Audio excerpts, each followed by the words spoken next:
მოგესალმებით თბილისიდან. აბა როგორ ხართ? სპეციალურად გამოვედი დაახლოებით 9 საათია გარეთ რა.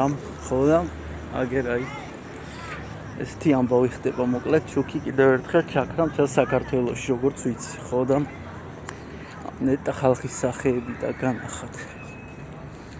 შემცბარები დადიან, შეშინებულები. აი ვის სახეზეც დავინახე რა და საკმაოდ ბევრი ადამიანი დავინახე, ხა რაც გამოვედი დავდივარ. ხო და ეგეთ პონჩი როგორც მივხვდი დავიწყებულია ხალხს ჩვენ ტკბილი და ბნელი 90-იანები და მართლა მაქვს მთელი გულით იმის სურვილი რომ დაბრუნდეს რა. ვიცი ჩემ თავის მტერი არ ვარ, მაგრამ დამიჯერეთ. ქართველ ხალხს ჭირდება ეს ყველაფერი. აგერ რაღაცეები არის განათებული მზის ელემენტებით. ხო და ძალში არ სადო. ხალხი გულაობს რა. ხო ხდებით? ქუჩაზე უფრო არ იმჩნევს რა, მაგრამ აი შიგნით კორპუსებში რო დადიხარ. მაინც ეთყობა სიდარქე ამ ყველაფერს.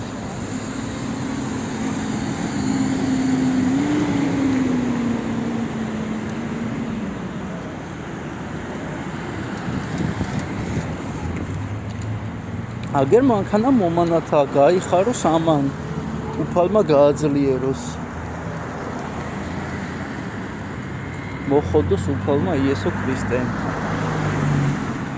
აჯობდება სვამას. ხო და ესეთი ამბებია მოკლედ რა. ერთობ მთელი ოჯახი. მეგობრებო, რაკისკენ მიდის ჩვენი ქვეყნის საქმე რა. ხო და მე მგონი უნდა გამოვფრიზლდეთ. სანამ კიდევ არის დრო და მომენტიც. აგერ შუქნიშნებიც არ მუშაობს, შვენიერია, რაჯობი, კაია, კაცო, კაი. შუქნიშანი ქართველ მძღოლს რაში სჭირდება? ქართველ მძღოლს სჭირდება დიდი მოტორი და ბევრი ბენზინი მანქანაში. დანარჩენი ყველაფერი მეორე ხარისხოვანია. დამიჯერეთ მეგობრებო, თქვენ თავს ფიცავარ რა. ხო და მოკლედ ამოყავით თავები ტელეფონებიდან, განსაკუთრებით TikTok-იდან, იმიტომ რომ YouTube-ზე შედარებით ადეკვატური ხალხია.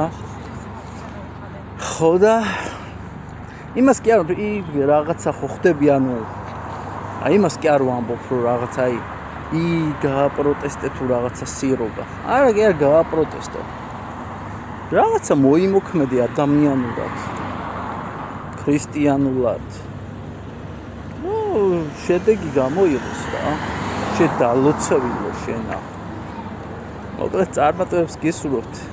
მე კი სულ სირზე მკიდია შუქი იქნება თუ არ იქნება, ისედაც ძალიან ბედნიერი ვარ. აბა კარგად იყავ.